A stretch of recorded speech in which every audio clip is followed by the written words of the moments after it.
성도 여러분 반갑습니다. 생생 성경 탐구 구약 성경 속으로 두 번째 강의 시간이 되겠습니다. 첫 번째 우리 함께 공부해 보았던 창조 시대의 내용 어떻게 공부를 잘 하셨는지 모르겠네요. 오늘은 그 두 번째 시간으로 족장 시대에 관한 이야기를 나누고자 합니다. 족장 시대는 한 문장으로 요약해 보면 이렇게 말씀드릴 수 있을 것 같습니다. 큰 민족을 이루어서 복의 근원이 되게 하시겠다는 하나님의 약속을 믿고 믿음의 조상들은 역경을 헤치며 살아간다. 제가 이렇게 한 문장으로 요약을 해보았는데요. 족장 시대는 한마디로 말하면 대를 이어가는 아주 절박한 싸움의 시기였다고 이해하는 것이 좋겠습니다. 어떻게 하든 하나의 민족을 이루어야만 했던 때였습니다. 창세기 12장부터 창세기 50장까지 이어지는 이 족장 시대의 치열한 삶의 이야기는 본질적으로 대를 이어가는 싸움이었습니다. 그런데 단순히 대를 이어가는 것만이 문제인 것은 아니었습니다. 그 당시의 환경 자체가 대단히 열악했습니다. 생존 자체가 위협받는 환경이었기 때문에 상당히 힘든 시기였습니다. 그래서 족장들에게는 첫째로 중요한 것이 생존하는 것이었습니다. 그것도 아주 힘든 과업이었는데 살아남는 것만이 중요한 것이 아니라 정말 그 살아남는 과정 속에서 계속해서 자녀를 이어가야 한다는 또 하나의 어려움이 있었죠. 그래서 족장 시대를 보면 족장들의 생존을 위한 치열한 눈물이 정말 눈물겹다는 것을 우리가 느낄 수가 있는데요. 오죽하면 아브라함은 2번이나 부인을 누이 동생으로 속여서 내주었겠습니까? 어떤 분들은 그 아브라함의 모습을 보면서 혀를 끌끌 차시는 분들이 계신데 하지만 아브라함을 무조건 비겁하다고 욕할 수만도 없습니다. 왜냐하면 그 당시에는 법이 없어서 강자가 무조건 약자를 죽일 수 있는 시대였기 때문입니다. 특히 여자들은 전부 다 노획물이 되어서 부인을 누이 동생으로 속이지 않으면 살아남을 수 없는 환경이었습니다. 그것이 바로 첫 번째 족장이었던 아브라함이 처했던 현실이었습니다. 이삭은 우물을 파놓는 족족 달라는 사람들에게 계속 양보만 합니다. 이삭이 성격이 좋아서 양보를 즐겨 한 것일까요? 당시에는 법이 없었기 때문에 내놓으라고 할 때 안 주면 곧바로 죽임을 당할 수도 있었습니다. 그러니까 계속 줄 수밖에 없었고 결국엔 브엘세바까지 밀렸던 것이죠. 사람이 살 수 없는 데까지 말입니다. 그것이 당시의 생존 환경이었습니다. 오죽하면 거기까지 갔을까요? 제가 예전에 브엘세바의 성지순례를 다녀온 분의 이야기를 들어본 적이 있는데 그곳은 정말 사람 살 곳이 못 된다고 했습니다. 사람이 살 수 없는 사막에 우물 하나만 덩그러니 남아있을 뿐입니다. 야곱도 오죽하면 베델에서 결단하고 야복강에서 환도뼈가 부러질 만큼 그렇게 기도했겠습니까? 여러분, 기도에서 환도뼈가 부러졌다는 얘기는 소나무 뿌리를 뽑는 것보다 배 이상 더 힘들었다는 이야기입니다. 그렇게 살아남아야 하는 환경 속에서 그들은 대를 이어가야 했습니다. 그것은 그냥 자식 낳아서 대를 이어가는 정도가 아니었죠. 그들은 오직 하나님을 경외하는 약속의 자손들로만 대를 잇고 가문을 키워나가야 했던 것입니다. 신앙을 지켜가면서도 동시에 약속의 자손을 이어가야 했죠. 오직 그 목적을 위해서 사방을 에워싼 결코 우호적이지만은 않은 부족들 틈바구니 속에서 척박한 생활 환경과 영적으로 타락하기 쉬운 환경들을 헤쳐나가기 위해 몸부림치며 살았던 시기가 바로 족장시대입니다. 족장시대는 치열한 싸움의 현장이었습니다. 신앙의 대를 이어가는 절박한 싸움터였습니다. 척박하고 낯선 환경 속에서 생존을 위해 몸부림치며 살아간 우리 믿음의 조상들의 이야기가 오늘 족장시대에 펼쳐집니다. 족장시대에는 족장들이 끝없이 대를 이어가면서 하나의 민족으로 형성될 수 있도록 기초를 쌓아 나갔습니다.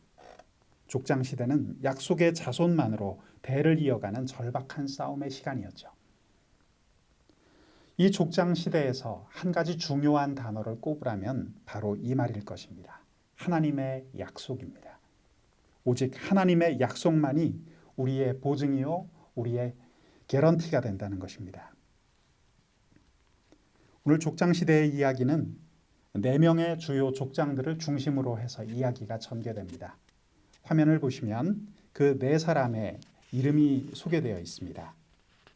첫 번째는 아브라함, 두 번째는 이삭, 세 번째는 야곱, 그리고 네 번째는 요셉입니다. 오늘 강의도 이 순서대로 진행하도록 하겠습니다. 자, 오늘 함께 살펴볼 첫 번째 족장은 아브라함입니다. 아브라함은 하나님께 언약을 받은 믿음과 선택된 백성의 조상이었죠. 아브라함에 관한 이야기는 창세기 12장에서 23장 사이에 그 내용이 상세히 소개되어 있습니다. 아브라함은 인간의 죄가 실체로 드러났던 바벨론의 현장인 갈대아 우르에서 불러내어져 인간의 어떤 것도 의지하지 않고 하나님만 의지하며 살아가는 훈련을 받았던 사람입니다.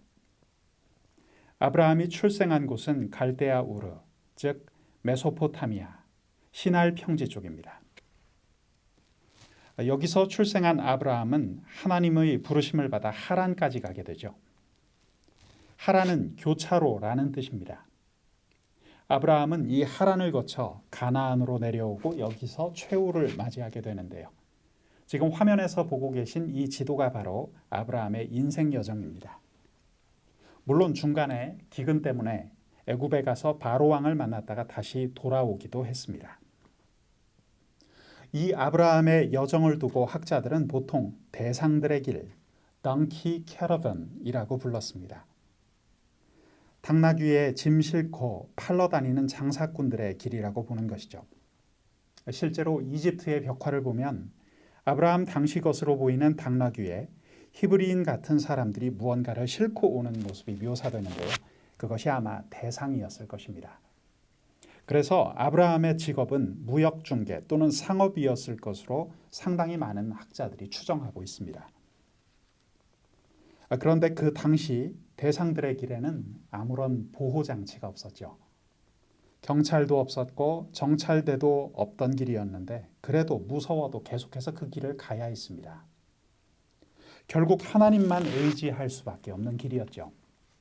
그랬기에 당시 본토 친척 아비의 집을 떠난다고 하는 것은 사실 죽을 각오를 하고 그 길을 떠난다는 뜻이었습니다. 당시에는 본토 사람들이나 자기 편이지 다른 지역 사람들은 누구도 그를 도와주질 못했습니다. 그런데 그때 하나님께서는 본토 친척 아비의 집을 떠나는 아브라함에게 3가지의 언약을 주십니다. 자, 화면을 보며 그 내용을 정리해 보겠습니다. 자, 첫 번째는 셀 수 없이 많은 자손을 주시겠다는 자손에 관한 약속이었죠. 그리고 두 번째는 가나안 땅을 주겠다는 땅의 약속이었습니다. 그리고 세 번째는 복의 근원이 되게 해주겠다는 복의 근원에 대한 약속이었습니다. 자, 우리가 성경책을 끝까지 다 읽은 뒤에 고개를 끄덕일 수밖에 없는 것이 여기 있습니다. 결국 하나님께서 주신 이 3가지의 언약들이 다 훗날 이루어졌다는 것이죠. 그 언약이 성취되었다는 것입니다. 자, 첫째로 자손이 하늘의 별처럼 땅의 티끌처럼 많게 하겠다고 하나님이 약속하셨는데 나중에 이스라엘 백성들이 얼마나 많아졌습니까? 솔로몬 왕도 고백하기를 셀 수 없이 많다고 했습니다. 자, 둘째로 보이는 땅은 다 주겠다라고 하나님이 약속하셨죠. 실제로 여호수아서를 읽어보십시오. 여호수아 때 이르러 가나안 땅을 다 정복하지 않았습니까? 땅의 약속도 이루어진 것을 우리는 알 수 있습니다. 세 번째로 복의 근원이 되게 하겠다는 하나님의 약속은 이 약속은 정말 중요한데요. 왜냐하면 신약 성경에 이르러 한 분이 오심으로 이 약속이 이루어졌다는 것을 알 수 있죠. 그분이 누구이십니까? 바로 예수 그리스도이십니다. 그 증거가 신약 성경의 첫 번째 페이지, 첫 번째 구절로 등장하고 있습니다. 지금 화면에 보시는 것처럼 마태복음 1장 1절은 이렇게 기록하고 있죠. 아브라함과 다윗의 자손 예수 그리스도의 계보라. 여러분, 하나님으로부터 주어진 언약은 반드시 성취됨을 믿으시기 바랍니다. 하나님으로부터 온 언약인데 이루어지지 않는 것은 결코 없습니다. 다만 문제는 이 언약과 그 성취 사이에 공백이 있다는 것이죠. 당장 하나님으로부터 언약은 주어졌습니다. 하지만 그 언약이 이루어질 기미가 곧바로 보이지는 않는다는 것이죠. 사실 우리 신앙의 갈등이 여기에 있습니다. 성경은 오히려 그 부분을 강조하고 있는데요. 약속은 아름다웠지만 현실은 정반대로 아무것도 없었다는 것이죠. 아브라함의 인생 가운데 사실 이 모습이 확연히 드러납니다. 하나님께서 아브라함에게 땅의 티끌처럼 하늘의 별처럼 자손을 많이 주겠다라고 하셨는데 현실은 어땠죠? 현실적으로 아브라함에게는 자손이 하나도 없었습니다. 성경은 바로 그 점을 강조하고 있어요. 화면에서 창세기 11장 30절을 보겠습니다. 사레는 임신하지 못함으로 자식이 없었더라. 사라는 임신하지 못한다고 했는데 하나님께서는 아이러니하게도 자손을 별과 같이 많이 줄 거라고 약속하셨죠. 바로 그 임신하지 못하는 아내 사라의 몸을 통해서 말입니다. 이 가슴 아픈 얘기를 한 번만 해도 될 텐데 창세기 16장 1절에서 다시 반복하는 것을 볼 수 있습니다. 화면을 보실까요? 아브라함의 아내 사레는 출산하지 못하였고 그에게 한 여종이 있으니 애굽 사람이요 이름은 하갈이라.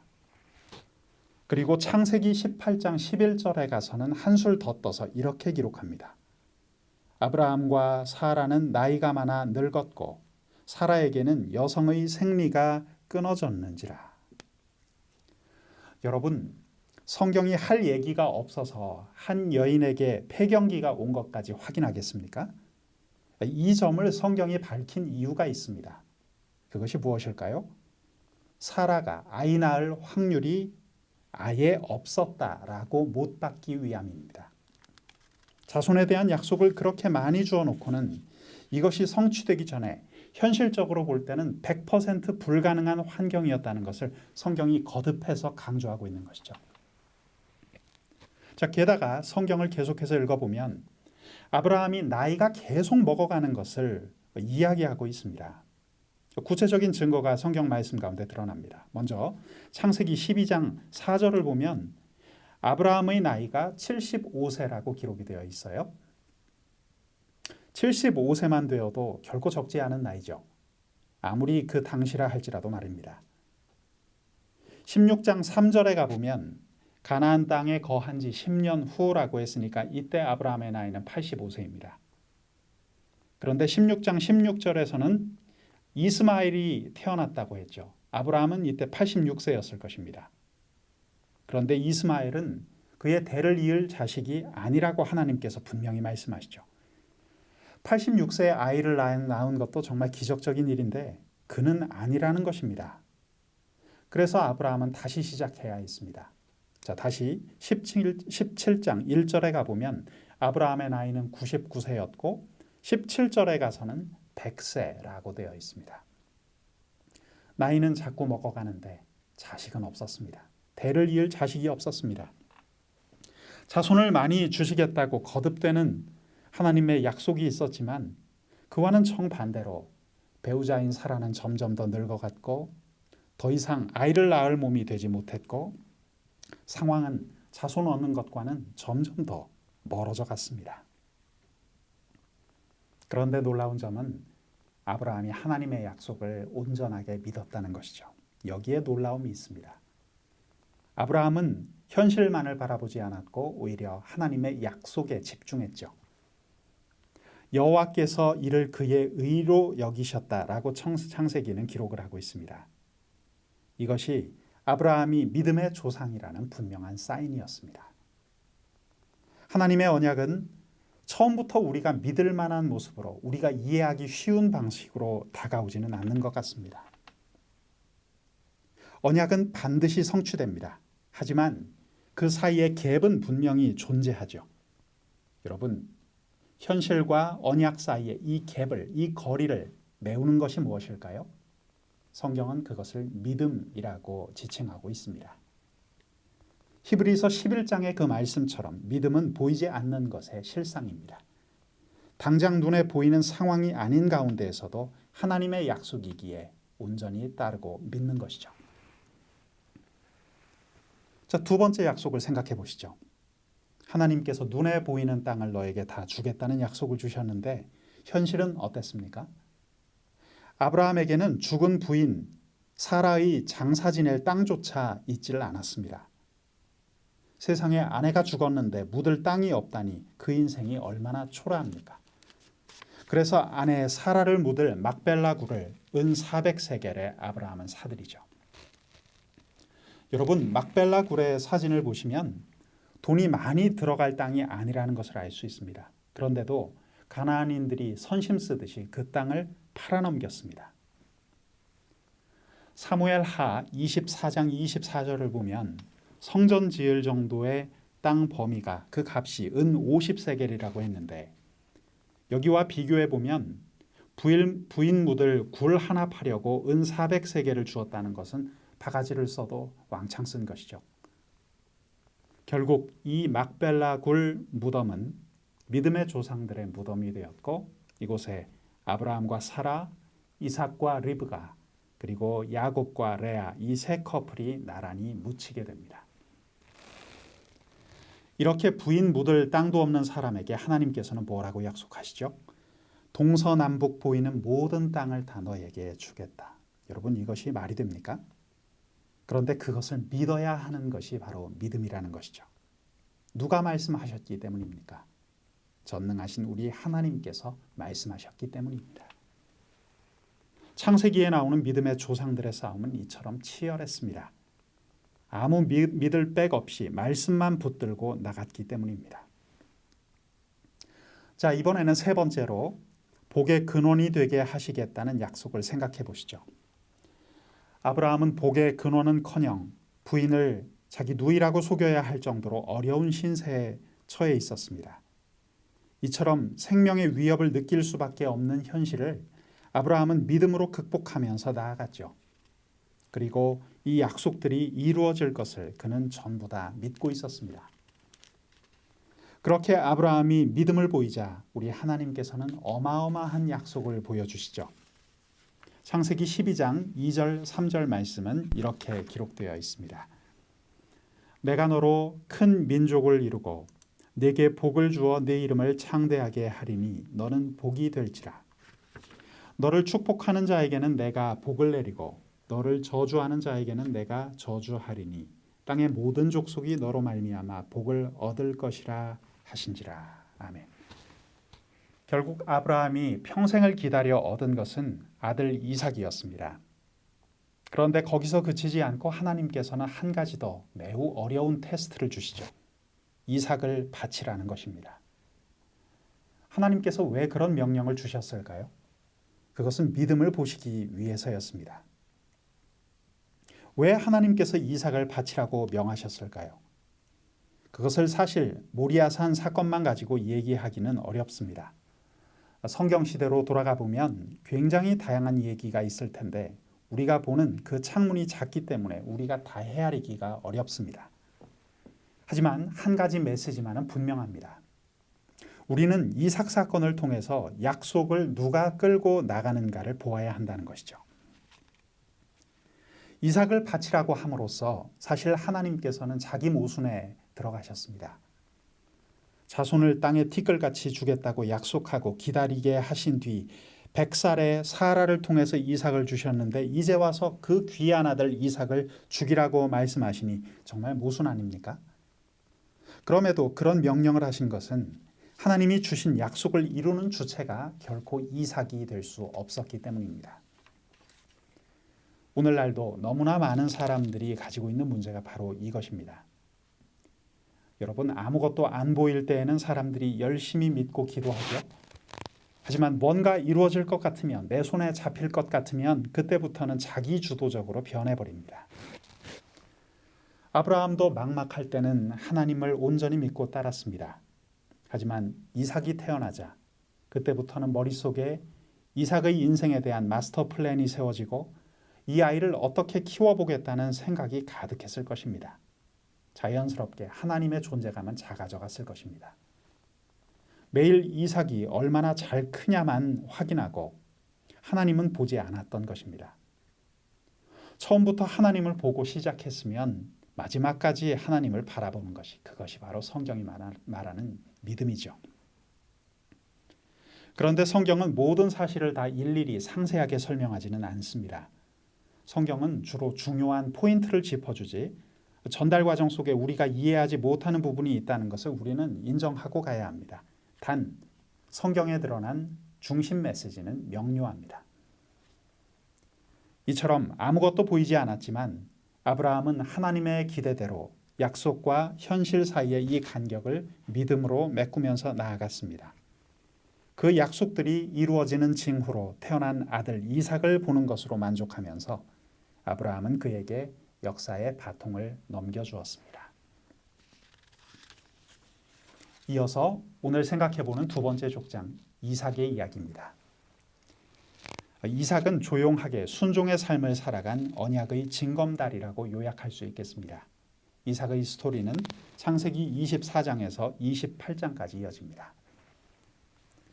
사실 이삭은 성경에서 많은 부분을 차지하고 있지는 않습니다. 이삭의 이야기는 상당히 짧죠. 창세기 24장에서 28장까지 이삭의 이름이 언급되는데 한마디로 징검다리의 역할을 하는 인물로 우리가 이해할 수 있겠습니다. 아버지 아브라함이 받은 언약과 그의 믿음의 결과로 태어나서 축복의 약속을 아들에게 넘겨주기까지 특별한 일 없이 조용하게 이 땅을 살다 간 인물이었죠.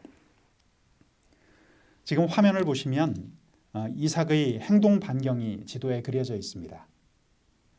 아버지였던 아브라함에 비해서 이삭의 행동 반경은 아주 좁았습니다. 브엘세바와 헤브론 사이를 왔다 갔다 하면서 그는 인생을 살았습니다. 이삭이 한 일 가운데 눈에 띄는 중요한 것은 두 가지로 생각해 볼 수 있습니다. 첫째로 그는 우물을 열심히 팠다는 것입니다. 이것은 아마 그 당시 직업이 목축으로 전환되었음을 암시하는 것이기도 합니다. 처음에 이삭이 판 우물에 에셀이라는 이름을 지었는데 그것을 바로 뺏기고 말죠. 그래서 이삭은 다시 자리를 옮겨 우물을 또 팠는데 그것 역시 빼앗겨 버립니다. 하지만 또다시 우물을 팠고 넓다라는 뜻의 르호봇이라는 이름을 붙이죠. 제가 볼 때 이삭의 캐릭터는 소심 그 자체입니다. 이삭은 달라면 주고 없으면 많은 소심하고 별로 적극적으로 주장하는 것이 많지 않은 그런 캐릭터였죠. 또 한 가지 그가 했던 일 가운데 중요한 일이 있다면 쌍둥이를 낳고 그중 한 명에게 축복했다는 것입니다. 이삭은 우리가 잘 알고 있는 것처럼 에서와 야곱이라는 쌍둥이를 낳았죠. 그들은 태중에서부터 싸웠고 그 싸움이 참 볼만했습니다. 이때 창세기 25장 23절에서 큰 자가 어린 자를 섬기리라 라는 야곱이 선택된다는 예언이 주어졌죠. 그리고 결국 그 예언대로 이루어졌습니다. 이 예언 때문에 그런 결론이 나온 것인지 아니면 반대로 그런 결론이 나왔기 때문에 예언이 성립된 것인지는 아무도 모르지만 그가 그렇게 되었다는 사실만이 분명할 뿐입니다. 이삭은 쌍둥이 중 장자가 아닌 둘째 아들인 야곱에게 속아서 그에게 축복의 안수를 해주었죠. 그 당시 둘째 아들은 약자인 신세여서 당연히 그 권리를 주장할 수가 없었습니다. 이어지는 세 번째 족장, 우리가 너무나 잘 알고 있는 이름 야곱이죠. 야곱의 이야기를 함께 생각해 보겠습니다. 야곱은 한마디로 생존과 번성을 위해 치열하고 고달픈 삶을 살아갔던 끈질긴 신앙인이었습니다. 야곱의 이야기는 창세기 27장에서 36장까지 이어집니다. 야곱은 태어날 때부터 그 삶이 아주 치열했죠. 그리고 축복받기 위한 끈질긴 투쟁이 그의 삶의 내용 전부였습니다. 야곱이란 이름은 본래 발꿈치를 잡았다라는 의미를 가지고 있죠. 여러분, 발꿈치를 잡았다라는 것이 무슨 의미일까요? 창세기 3장에 보면 우리가 그 모습을 이해할 수 있는 장면이 묘사됩니다. 여자의 후손은 뱀의 머리를 밟을 것이요 뱀은 여자의 후손의 발꿈치를 물을 것이다. 야곱은 이 말씀처럼 한마디로 뱀과 같은 인물이었습니다. 때로는 야비했고 때로는 비열한 인간이었죠. 성경을 보면 이름을 설마 이렇게 지었나 싶을 정도의 의외의 뜻을 가진 이름들이 나오는데 야곱이 바로 그런 사람이었습니다. 결국 하나님께서는 그의 이름을 훗날 이스라엘이라는 이름으로 바꾸어 주시죠. 야곱은 태어날 때부터 형의 발꿈치를 잡고 나왔다고 해서 야곱이었습니다. 축복을 받기 위한 끈질긴 투쟁이 그의 삶의 전부였습니다. 대표적으로 팥죽 사건을 한번 생각해 보실까요? 사실 그 사건은 비극입니다. 오죽했으면 팥죽을 쏘아 가면서까지 형에게 장자권을 달라고 했겠습니까? 에서와 야곱 이 둘 사이에 오고 간 얘기는 사실 형제지간에 나눌 이야기는 아니죠. 그만큼 야곱은 한 맺힌 것이 많은 사람이었습니다. 뿐만 아니라 그 축복을 가로채기 위해서 아버지인 이삭을 속였고 그 결과 형을 피해 집을 떠나 도망자가 되고 맙니다. 도망 중 지칠 대로 지친 상태에서 루스 땅에 엎드러져 자다가 그는 꿈을 꾸었죠. 거기서 그 유명한 야곱의 사닥다리 이야기가 소개됩니다.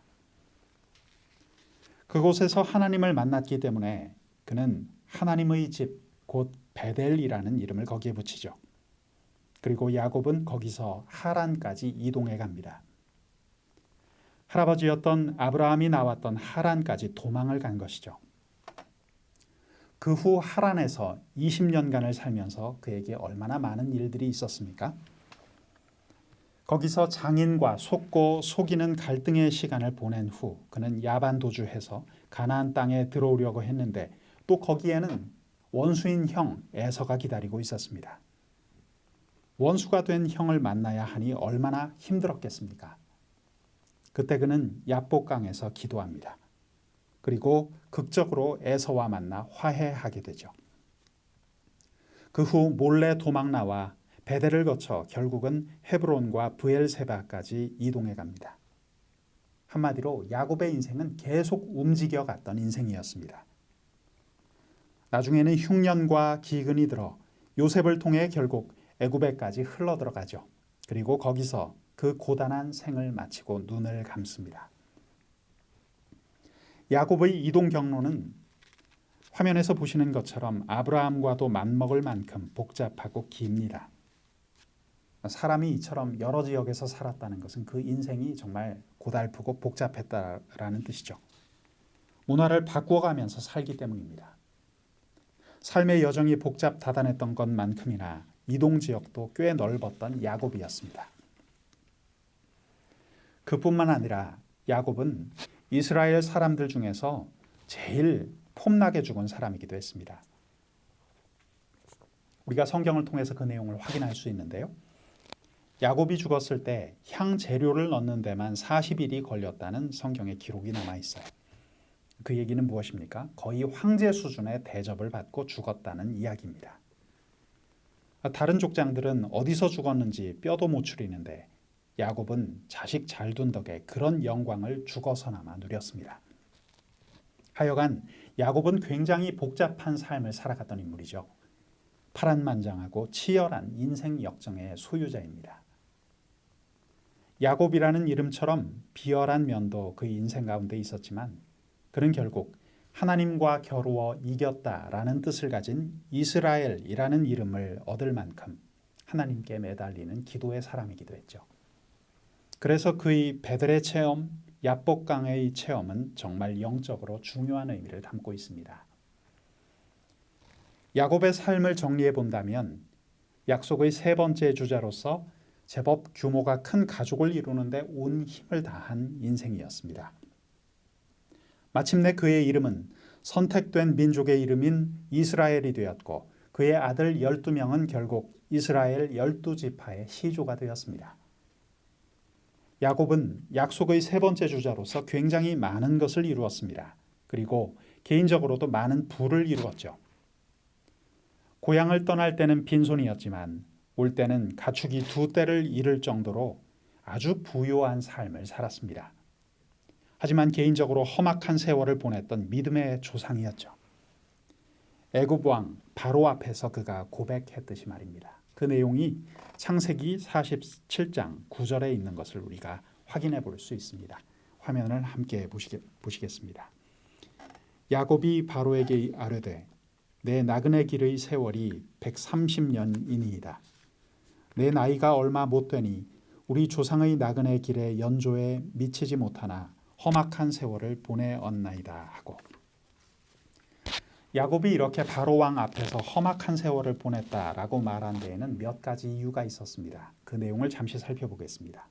첫째로, 그는 고달프고 험난한 삶의 여정을 걸어갔기 때문입니다. 그는 고향을 떠나 오랜 세월 타향살이를 했는데요.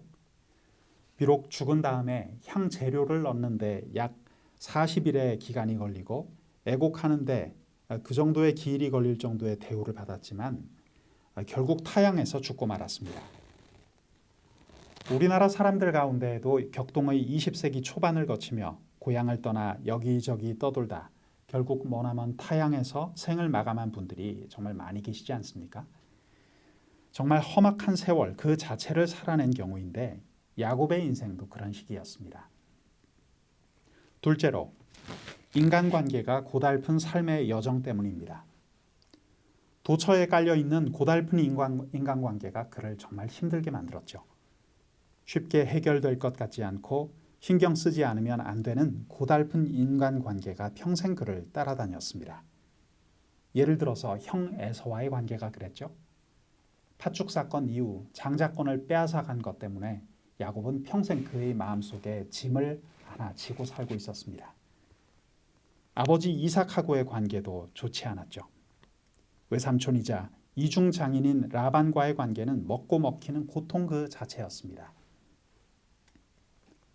하지만 야곱에게 있어 가장 힘들었던 인간관계는 아마 부인과의 관계가 아닐까 생각합니다.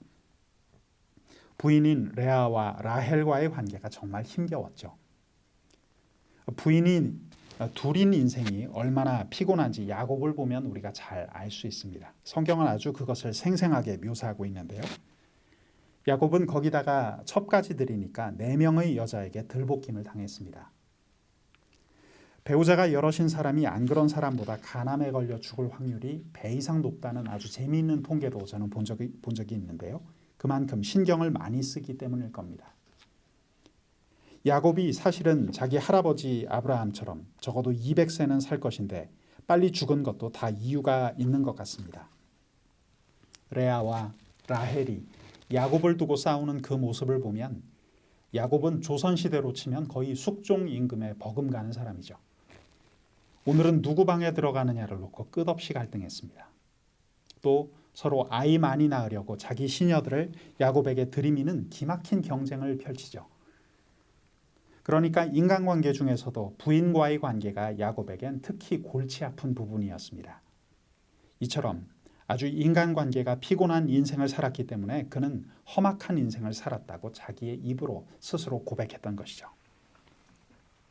세 번째입니다. 셋째로, 사랑하는 사람들이 다 자기를 떠나는 이별의 아픔을 야곱은 많이 맛보았던 것입니다. 야곱은 특별히 라헬을 지극히 사랑했는데 에브랏길에서 먼저 그녀를 떠나보내야 했습니다. 그때 라헬이 출산하다가 죽으면서 오죽했으면 그 아이 이름을 베노니라고 불렀겠습니까? 베노니는 슬픔의 아들이라는 뜻을 가지고 있죠. 그때 야곱은 그렇게 하면 되겠느냐라고 해서 베냐민으로 이름을 고치죠. 즉 오른손의 아들이라고 그 이름을 바꾸었습니다. 그 다음에는 자기가 정말 총애하는 아들 요셉이 죽었다는 비보를 듣습니다. 물론 나중에는 그렇지 않음을 알게 되지만 말이죠. 그리고 하나 남은 아들, 제일 사랑했던 아들 베냐민을 애굽에 떠나보내야 하는 고통을 맛보기도 했습니다. 이런 이유들 말고도 야곱은 생존을 위해서 비참할 정도로 처절했던 상황들과 맞닥뜨려야만 했습니다. 그래서 그런지 야곱의 생존 본능을 보시면 정말 무섭다는 것을 알 수 있습니다. 여러분, 지금 유대인들의 모습을 한번 생각해 보시죠. 유대인들이 가진 민족적인 생존 본능은 야곱을 정말 많이 닮아 있다고 느껴집니다. 그들은 나라를 빼앗긴 지 2000년 동안 전 세계를 유리방황하면서 살아남았고 지금도 자신들만의 독특한 문화를 유지하고 있죠. 또 남다른 교육을 통해서 노벨상 수상자들을 비롯한 세계적인 지성인들을 배출해내고 있습니다. 어디 그뿐입니까? 미국 월가를 중심으로 한 전 세계 금융자본의 상당 부분을 이 유대인들이 움켜쥐고 있는 것을 우리는 확인할 수 있습니다. 야곱은 장남 르우벤이 서모인 빌하와 통간했다는 것을 알면서도 아들이 무서워 말을 못했죠. 나중에 임종 자리에 가서야 르우벤은 아비의 침상을 더럽혔다라고 한마디 해주었을 따름입니다. 그뿐만 아니라 가지 많은 나무에 바람 잘 날 없다고 세겜 지역에 갔을 때 딸 디나가 강간을 당합니다. 당시에는 법이 없어서 하몰의 아들 세겜이 마음대로 강간을 하고는 디나를 좋아하는 마음이 있어서 결혼하겠다고 자기 혼자 결정해버리죠. 하지만 그것은 야곱의 가족으로 볼 때는 치욕과 다름없었습니다. 왜냐하면 그냥 결혼하겠다는 것이 아니라 이미 강제로 저질러 놓고 결혼하겠다고 이야기를 했기 때문이죠. 그래도 야곱은 살아남기 위해서 아무 말도 하지 못했습니다. 그런데 분노로 끓던 시므온과 레위가 작전을 펴서 할례를 구실로 세겜 일족을 몰살하는 사건이 일어납니다. 세겜 지역에서 제일 높았던 사람의 아들을 죽였으니 이제 그 땅의 사람들과는 다 원수가 되어버린 것이죠. 생명이 왔다 갔다 하는 위기에 처하고 말았습니다. 그런데도 야곱의 아들들이 우리 누이가 창기처럼 대접받는 것이 맞습니까? 라고 혈기왕성하게 대드니까 야곱은 아무 말도 하지 못했습니다.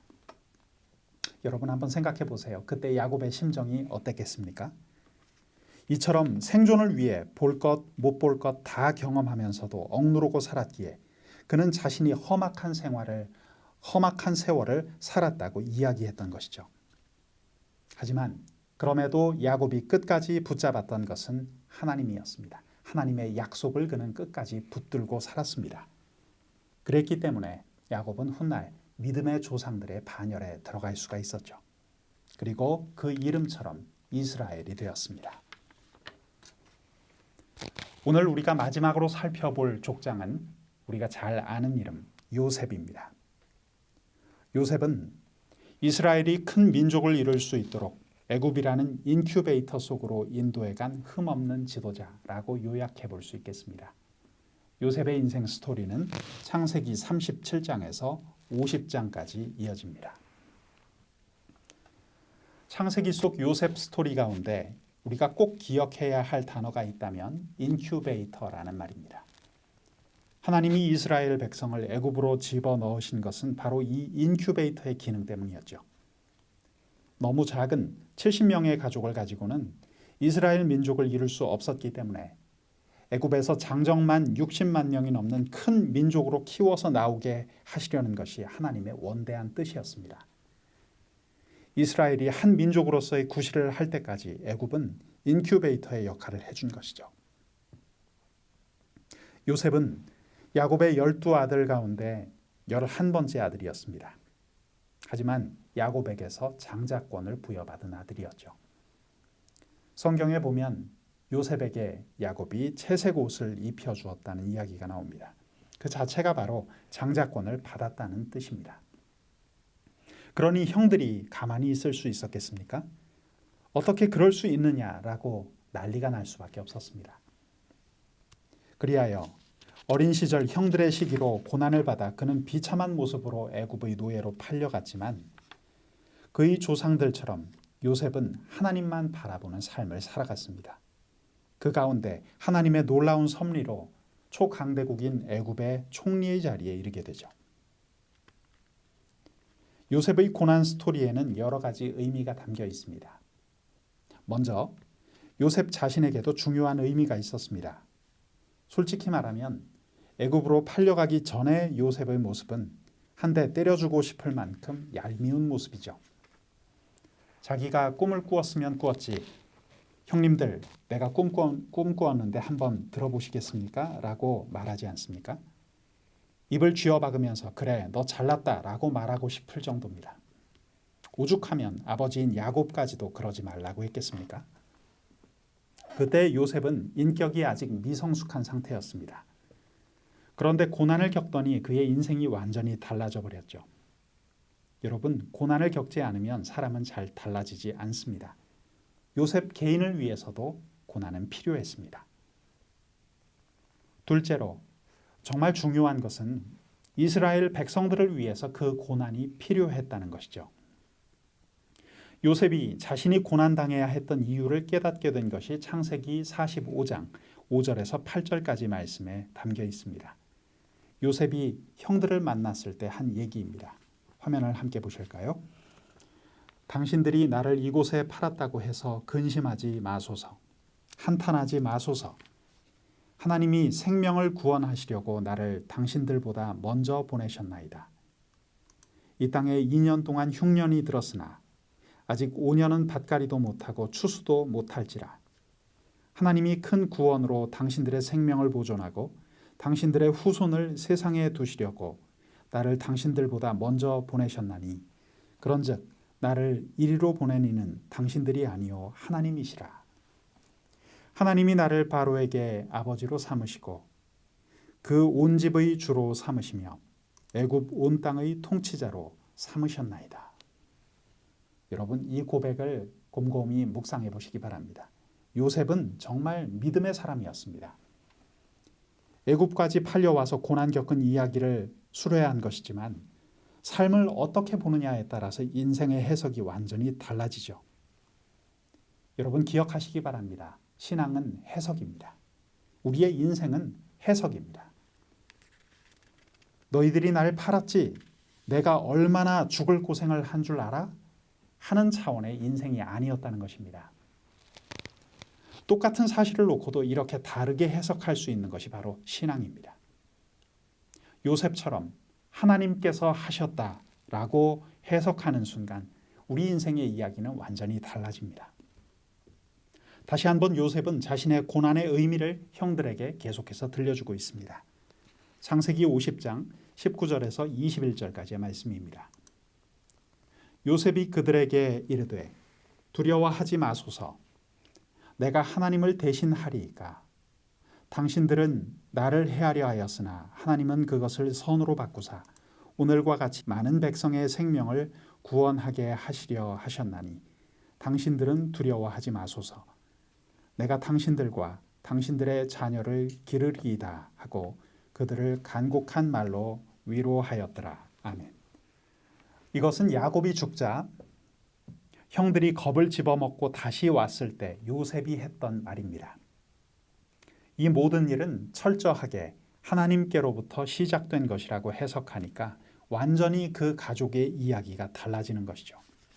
바로 이것이 요셉의 훌륭한 대목입니다. 그는 자기를 고난 가운데 애굽으로 보내신 하나님의 뜻을 깨닫고 아버지와 형들의 온 가족을 애굽으로 초청하여 기근과 열악한 환경을 떠나 좋은 곳에서 번성할 수 있도록 돌보아주는 자기에게 주어진 역할을 훌륭히 감당했던 것이죠. 마지막으로 그는 애굽이 이스라엘이 큰 민족을 이룰 때까지 있을 인큐베이터에 불과하며 언젠가 하나님이 정하신 때가 되면 이 땅을 떠나 조상들에게 약속하신 땅으로 돌아갈 것을 예언하며 그의 눈을 감았습니다. 결국 요셉을 통하여 하나님께서는 이스라엘 백성들을 애굽이라는 인큐베이터 속으로 끌고 들어가서 하나의 민족으로 키워내셨죠. 오늘 요셉의 이야기를 마치기 전에 한 가지 더 생각해 볼 것이 있습니다. 많은 신학자들이 이야기하는 것처럼 흠없는 사람이었던 요셉은 구약 성경에 나타난 예수 그리스도의 예표였다는 것이죠. 이 내용이 상당히 중요합니다. 여러분, 어떤 점이 예수 그리스도의 예표라고 요셉을 이해하게 한 것일까요? 그 내용을 6가지로 정리하며 오늘 이야기를 마치겠습니다. 첫 번째, 동족에게 고난받음입니다. 요셉은 형들에게 팔려서 애굽에 보내졌죠. 예수님께서도 동족들에게 팔려서 로마법에 따라 십자가형을 당하셨습니다. 공통적으로 동족의 손에 고난을 받았다는 것이죠. 두 번째 공통점은 무엇입니까? 구덩이에 내려갔다라는 것입니다.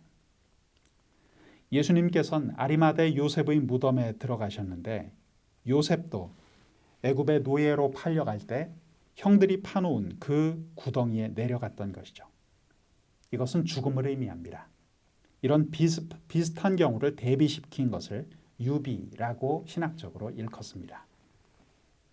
세 번째로 예수님은 은 30개에 팔려가셨죠. 요셉은 애굽의 노예로 팔릴 때 은 20개에 팔렸습니다. 이 점도 비슷하다는 것이죠. 네 번째로 유혹을 이겼다는 것입니다. 예수님도 광야에서 사단의 유혹을 이기셨고 요셉도 보디발의 처의 유혹을 이겨냈죠. 여러분, 그 당시에 그런 끈질긴 유혹을 이겼다는 것은 그 속에 하나님이 계시지 않고서는 불가능한 일이었습니다. 그것은 엄청난 행동이었고 엄청난 용기였죠. 당시 애굽의 풍속상 남자 노예는 다 여주인의 놀이개가 되는 것이 당연시되었기 때문입니다. 그러니 남자 노예가 여주인의 요구에 따라주지 않고 거부한다는 것은 그가 다른 법에 속해 있었다는 것을 이야기해주고 있습니다. 여러분, 그 법이 무엇이었을까요? 그것은 곧 거룩하신 하나님의 법이었습니다. 다섯째로 고난이 하나님의 뜻인 것을 알았다는 것입니다. 내가 고난당한 것은 거룩하신 하나님의 뜻이었구나 라고 깨달았다는 점에서 요셉의 모습은 예수님과 비슷합니다. 마지막 여섯 번째입니다. 하나님께서 그 사람을 높이셨다는 것이죠. 예수님께서 십자가형을 당하시고 사망의 구덩이에 들어가셨지만 하나님께서는 예수 그리스도를 지극히 높은 곳으로 올리셨습니다. 마찬가지로 요셉 역시 하나님께서 저 차디찬 감옥에서 꺼내어 그를 애굽의 총리 되신 자리까지 올리셨다는 것이죠.